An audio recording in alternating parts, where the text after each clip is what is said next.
Hello. आज हम बहुत ही दुखी हूँ मैं। इतने दिन से जो जंतर मंतर पे धरना चल रहा था, आज सोनम सर को पुलिस वालों ने, यानी दिल्ली पुलिस ने सिविल ड्रेस में आके उन्हें ऐसे उठा के ले गए जैसे कि कोई मुर्दा हो। सफेद चादर की एक दीवार बनाई और ले गए। अपने देश में अब बोलना भी क्राइम हो चुका है। इसमें पूरी तरह से तानाशाही आ चुकी है और आज मैंने ये देख लिया है। मैं इतना परेशान हूँ, आज इतना परेशान हूँ कि जो एक भाई नहीं, मेरे अंदर वही एक देशभक्ति घुसी है बचपन से और आज तक घुसी रहेगी। मुझे अपने देश से प्रेम है तो है बस। परेशान हो गया जब उनको उठा के ले गए यार। जो बंदा इतने समय से लड़ रहा था अपने शिक्षा के लिए कि शिक्षा में सुधार हो, और शिक्षा में जिस देश में सुधार हो गया वो देश में टॉप में जाता है। जहां पर शिक्षा ही नहीं है तो वहां देश कहाँ से आगे बढ़ेगा। स्कूलों को बंद कर दिया जा रहा है। बस अपने यहाँ क्या चीज दिखाते हैं भाई। अपने देश में अगर किसी बच्चे से पूछ लो या किसी व्यक्ति से पूछ लो कि भाई 5 साइंटिस्ट के नाम बताओ तो नहीं पता होगा। अब पूछ लिया जाए 5 बाबाओं के नाम बताओ तो तुरंत बता देगा। वो स्थिति आ चुकी है अपने देश में। जय श्री राम को आगे रख के देश का बेड़ा गर्क किया जा रहा है। वो कुणाल कर्मा बिल्कुल सही कह के गया। जब सीता के पति के नाम पर गीता के पति को ये कर रहे हैं, ये तो चल रहा है सिस्टम।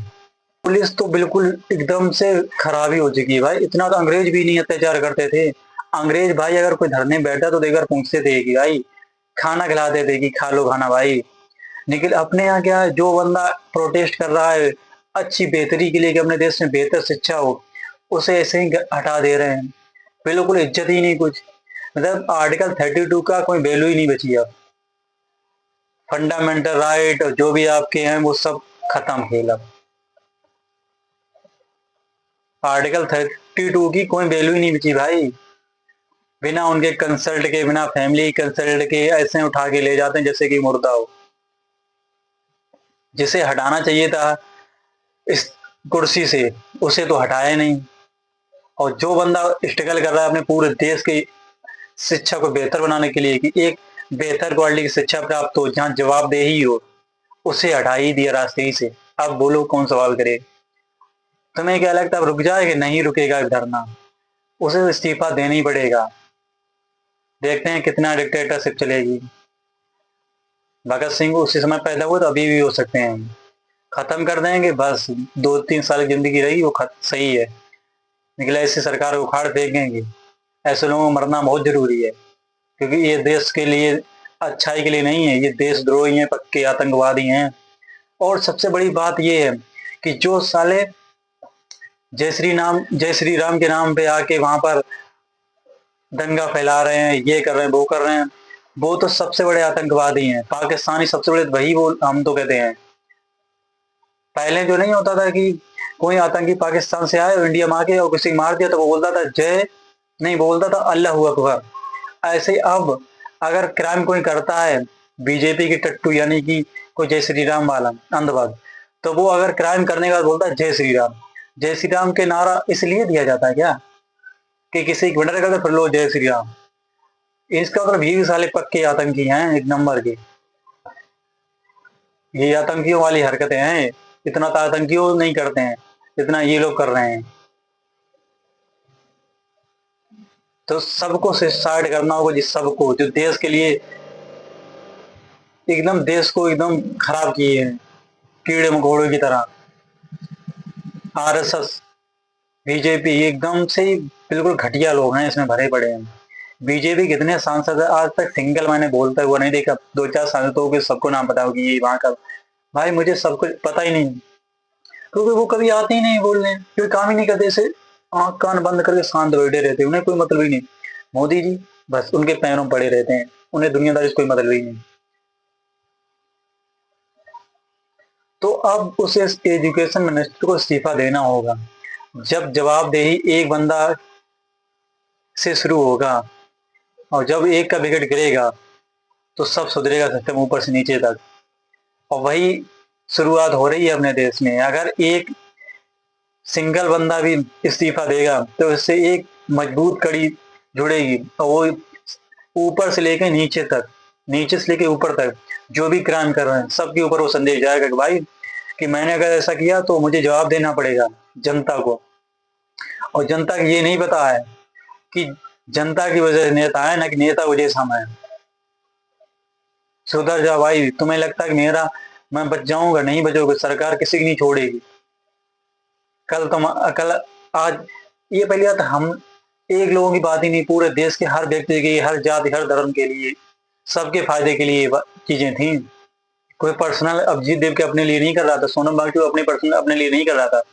वो इतना बड़ा साइंटिस्ट है, कहीं भी रह जाके किसी भी देश में रह के बेहतरीन जिंदगी जीता। उसने चुना अपना देश, और उसे देशद्रोही बना देते हैं ये लोग। सबसे पक्के देशद्रोही वही हैं जो अपने देश में अच्छा कुछ काम हो रहा है उसमें बाधा डाल रहे हैं। जिसका इस्तीफा होना चाहिए तो उसे तो हटाया नहीं, और जो बंदा स्ट्रगल कर रहा था इतने समय से, हंगर स्ट्राइक पे था वहां पर, उसे हटा दिया रास्ते ही से कि अब कर लो।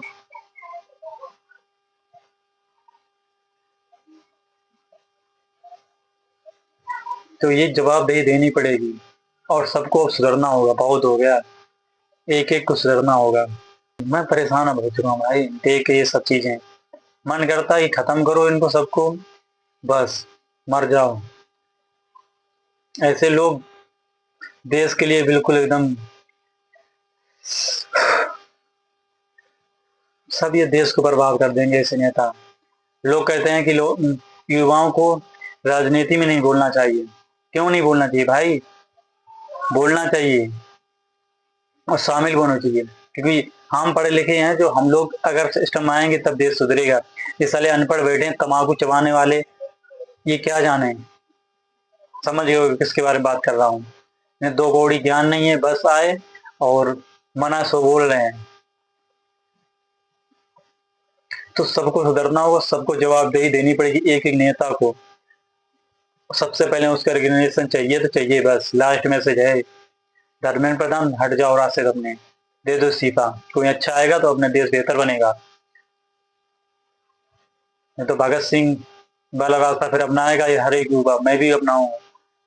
मैं पर्सनली तुमसे बोल रहा हूँ, हमें नहीं पूरी जिंदगी फिर जीना है, जितना जी लिया बस काफी है। मेरे लिए देश पहले है, मैं देश के लिए जी बड़ा हुआ और देश के लिए मरूंगा। हमें एक चवन्नी नहीं चाहिए किसी से, मेरे रग रग में बहती है। इस ये ने अगर कोई काट के देखे, इसमें भी देशभक्ति घुसी है, मुझसे नहीं सहा जा रहा। हमने अपने देश से प्रेम किया है, और जिंदगी भर करता रहूँ जब तक जीवित रहूंगा। हमें किसी कोई लालच नहीं है। एक एक नेता जितना भी है सबको जवाबदेही देनी पड़ेगी, और सिस्टम को सुधारना पड़ेगा। जो भी युवा है, यंग है, अगर वो देश को अपने बेहतर बनाना चाहता है तो भाई सपोर्ट करो, जैसे चाहे वैसे, सोशल मीडिया के थ्रू जैसे बोल पाओ सवाल पूछो, सबसे सवाल पूछो एक एक से कि क्यों ये ऐसा हो रहा है, इतनी सारी बड़ी बड़ी चोरियां हो जा रही हैं, इसमें किसका हाथ है? पुलिस का जो काम है, पुलिस को अपना काम क्यों नहीं करे? पुलिस हमारी सेफ्टी के लिए बनाई गई है, हम लोगों को टेस्ट कर रही है।